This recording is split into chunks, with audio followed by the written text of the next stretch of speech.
வணக்கம் அன்பு நேயர்களே. இந்த பதிவுக்கு வரக்கூடிய எல்லா நண்பர்களுக்குமே வணக்கங்கள். எல்லா பதிவுகளுமே உங்களுக்கு வாழ்க்கையில் நல்லது கொண்டு வந்து சேர்க்கக்கூடிய அற்புதமான கணிப்புகள், உங்கள் வாழ்க்கையில் நல்ல மாற்றத்தை கொடுக்கக்கூடிய வழிபாட்டு முறைகள், பரிகார முறைகள்னு எல்லாமே உங்களுக்கு நல்லதை கொண்டு வந்து சேர்க்கும்னு நான் நம்புகிறேன். கிட்டத்தட்ட நம்ம 1 மில்லியன் சந்தாதாரில் நெருங்கிட்டோம். ரொம்ப சந்தோஷம், ரொம்ப மகிழ்ச்சி. எல்லாமே உங்களுடைய அன்பும் ஆதரவும் தான். ஒவ்வொரு ராசிக்காரர்களும் அவர்களிடம் இருக்கக்கூடிய சந்தேகங்களை வாட்ஸ்அப்பில் அப்பப்போ மெசேஜ் தினமும் பண்ணிக்கிட்டே இருக்கீங்க. நிறைய நபர்கள் நம்மிடம் ஜாதகம் பார்த்துட்ருக்கீங்க. எல்லோருக்குமே நன்றிகள். உங்களுடைய சந்தேகங்கள் இனிமேல் ஒவ்வொரு பதிவிலுமே தீர்க்கப்படும்.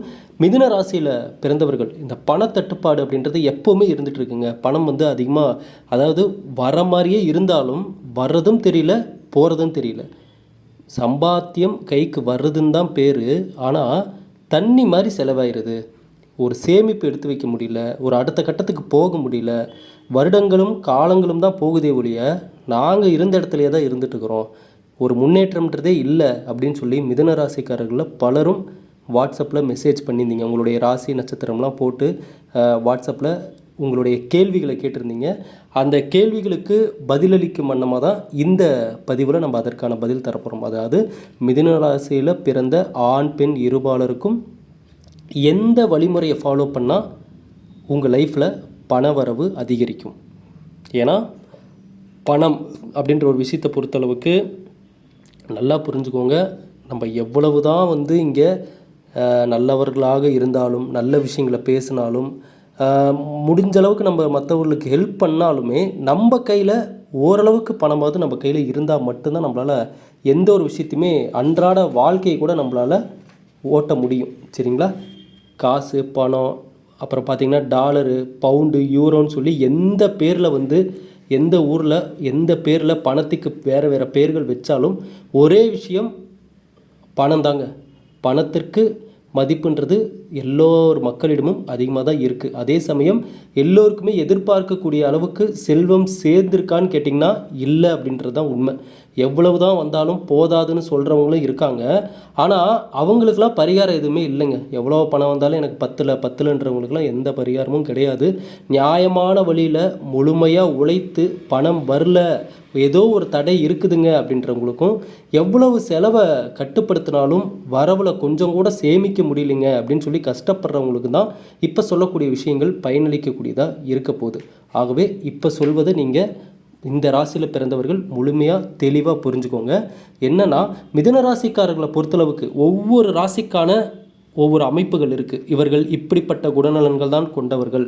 அதாவது சுயஜாதகத்தை பார்க்கும்போது முழுமையாக தெளிவாக தெரிய வந்தாலும் பொதுவாக 12 ராசிக்குன்னு பொதுவான குணநலன்கள் இருக்குது. இதை பொறுத்து இந்த குணநலன்கள் பெரும்பாலும் அவங்களுடைய லைஃப்பில் இருக்கும். அவங்க அதை ஃபாலோ பண்ணிட்டு தான் இருப்பாங்க. அப்படி தான் இந்த மிதுன ராசிக்காரர்களை பொறுத்தளவுக்கு சிக்கனமாக இருக்கணும்னு நினைப்பாங்க தான். சிக்கனமாக இருக்கணும்னு நினைக்கிறது சரிதான். ஆனால் வரவு அதிகரித்தா தானே இங்கே செல்வம் சேரும். நல்லா புரிஞ்சுக்கோங்க. இந்த கையில் பணம் வந்தால் தான் நம்மளால் எடுத்து பணத்தை வைக்க முடியும். மற்றபடி நீங்கள் கையில் பணம் வருவதே தட்டுப்பாடாக இருக்கிறப்ப சிக்கனமாக இருந்து நம்மளால் பணம் அதிகளவு சேமிக்க முடியாத சூழ்நிலைக்கு இந்த மிதுனராசிக்காரர்கள் தள்ளப்படுகிறார்கள். அதுக்கு முதல்ல தவிர்க்க வேண்டிய ஒரு விஷயம் என்னென்னா, மிதுனராசிக்காரர்களை பொறுத்தளவுக்கு முதல்ல தவிர்க்க வேண்டிய விஷயம் சோம்பல். இந்த சோம்பல் இருக்கவே கூடாது உங்கள் லைஃப்பில். மிதுனராசிக்காரர்கள் நல்லா நீங்கள் யோசிச்சு பாருங்கள். ஒருவேளை இந்த சோம்பலே என்கிட்ட இல்லைங்க, என் லைஃப்லேயே சோம்பல்ன்ற ஒரு விஷயமே இல்லைங்க அப்படின்னு சொல்லக்கூடிய மிதுனராசிக்காரராக நீங்கள் இருந்தீங்கன்னா ரொம்ப சந்தோஷம். உங்களுக்கான பணவரவு எதிர்காலம் நிச்சயமாக இருக்குது. இதே உண்மையை நீங்கள் மனசார ஒத்துக்கணும். என்னென்னா, ஒருவேளை சோம்பல் இருக்கக்கூடிய நபராக நீங்கள் இருந்தீங்கன்னா அதுதான் இதுவரை உங்களுக்கு எதிராக இருந்த ஒரு விஷயமே. சோம்பலை முதல்ல தவிர்க்கணும். ரெண்டாவது விஷயம் என்னென்னா, மிதுனராசிக்காரர்களை பொறுத்தளவுக்கு செவ்வாய்க்கிழமையில தான் பணம் தொடர்பான எந்த ஒரு முயற்சியுமே நீங்கள் தொடங்கணும். எந்த கிழமைனா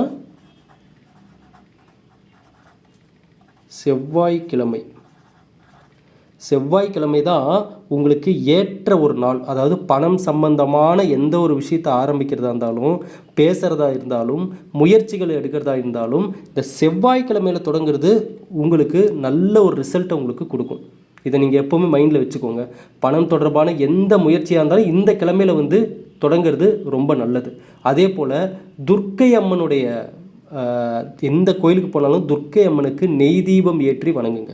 ஏன்னா இந்த பணம் சார்ந்து இந்த கடன் பிரச்சனை அல்லது ஒருத்தருக்கு நீங்கள் கடன் கொடுத்தா அந்த பணம் திரும்ப வராமல் இருக்கிறது, இது போன்ற பொருளாதாரம் சார்ந்த நிதி சார்ந்த பிரச்சனைகளை தீர்ப்பதற்கு நீங்கள் எப்போ கோயிலுக்கு போனாலும் துர்க்கை அம்மனுக்கு நெய் தீபம் ஏற்றி வழிபட இதில் இருக்கக்கூடிய அந்த பிரச்சனைகள் கஷ்டங்கள் எல்லாமே படிப்படியாக விலகும். அதாவது இன்னும் ஓப்பனாக சொல்லணும்னா மிதுனராசிக்காரர்களை பொறுத்தளவுக்கு இந்த நண்பர்களை நம்பி பணம் போடுறது, சொந்தக்காரங்களை நம்பி பணம் போடுறது, இல்லை மற்ற வெளியாட்களை நம்பி இந்த பிஸ்னஸ்க்காக பணம் போடுறது, இது போன்ற விஷயங்களில் நீங்கள் கவனமாக இருக்கணும் உங்கள் லைஃப்பில். ஏன்னா மிதுனராசிக்காரர்கள் உங்கள் லைஃப்பை கொஞ்சம் திரும்பி பார்த்தீங்கன்னா உங்களுக்கு தெரியும். பணம் சார்ந்த விஷயங்களில் சில நபர்களை நம்பி சில இடங்களில் கண்டிப்பாக ஏமாற்றம் அப்படின்ற ஒரு விஷயத்தை நீங்கள் லைஃப்பில் பார்த்துருப்பீங்க. சரிங்களா? அதனால தான் சொல்கிறேன், உங்களுடைய எந்த வேலை பிஸ்னஸ் எதுவாக இருந்தாலும் மேக்ஸிமம் உங்களை நம்பி பண்ணுங்கள். அதனால தான் நான் முதல்ல அந்த விஷயத்த சொன்னேன். சோம்பலை தவிர்த்துட்டு உங்களை நம்பி எந்த ஒரு விஷயத்துலையும் நீங்கள் வேகமாக மட்டும் இருந்தால் போதாது, விவேகமாகவும் இருக்கணும். புத்திசாலித்தனமாக நீங்கள் அந்த விஷயங்களை எதிர்கொண்டு முயற்சிகளை எடுத்தால் செல்வம் சேருவதற்கான அமைப்புகள் உருவாகும். மிதுன ராசிக்காரர்களை பொறுத்தளவுக்கு முதல்ல தவிர்க்க வேண்டியது சோம்பல் தான். அதாவது உற்சாகமாக இருக்கணும், ஃப்ரெஷ்ஷாக இருக்கணும். அந்த பண ஈர்ப்புத்தன்மை கொண்ட மனிதனாக நீங்கள் மாறணும். அப்போ தான் அது உங்ககிட்ட வந்து ஒட்டும். சரிங்களா? ஆகவே மிதுன ராசிக்காரர்களுக்கு இப்போ நாம் சொன்ன இந்த வழிமுறையை கண்டிப்பாக ஃபாலோ பண்ணுங்கள். ஒவ்வொரு ராசிக்காரருக்கும் ஒவ்வொரு வழிமுறைகள் இருக்குது. அதை சரியாக யார் புரிஞ்சுக்கிட்டு அதற்கான மாற்றங்களை லைஃப்பில் கொண்டு வந்து ஒரு வாட்டி நீங்கள் லைஃப்பில் சக்ஸஸை பார்த்துட்டிங்கன்னா உங்களுக்கு தெரிஞ்சிடும். ஓகே, நமக்கான வழிமுறை இதுதான் அப்படின்றது உங்களுக்கு தெரிஞ்சிடும். ஆகவே இந்த விஷயங்கள் எல்லாமே கரெக்டாக ஃபாலோ பண்ணுங்கள். 12 ராசிக்காரர்களுக்கும் பணவரவை அதிகப்படுத்துவதற்கான அந்த வழிமுறைகள் இப்போ நம்ம எப்படி மிதுன ராசிக்கு சொன்னோமோ அதே மாதிரி ஒவ்வொரு ராசிக்காரர்களுக்கும் பணம் அதிகரிப்பதற்கான, ஏன்னா நான் திரும்பவும் சொல்கிறேன், பணம் அப்படின்ற ஒரு விஷயம் கண்டிப்பாக நம்ம லைஃபுக்கு தேவை தான். இங்கே பணத்தை கொடுத்து வாங்க முடியாத சில விஷயங்களும் இருக்குது. நம்ம எவ்வளவு கோடி கொடுத்தாலும் கிடைக்காத சில உண்மையான விஷயங்களும் இந்த உலகத்தில் இருக்குது. ஆனால் தற்போதைய காலகட்டத்தில் நம்ம 3 வேளை உணவு சாப்பிட்றதுக்காகவும் நம்ம கையில் பணம் இருக்கணும்.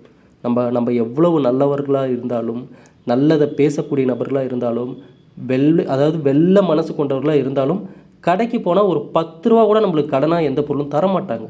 பணம் கொடுத்தா தான் எதையுமே தரக்கூடிய ஒரு காலகட்டத்தில் நம்ம இப்போ வாழ்ந்துட்டுருக்குறோம்.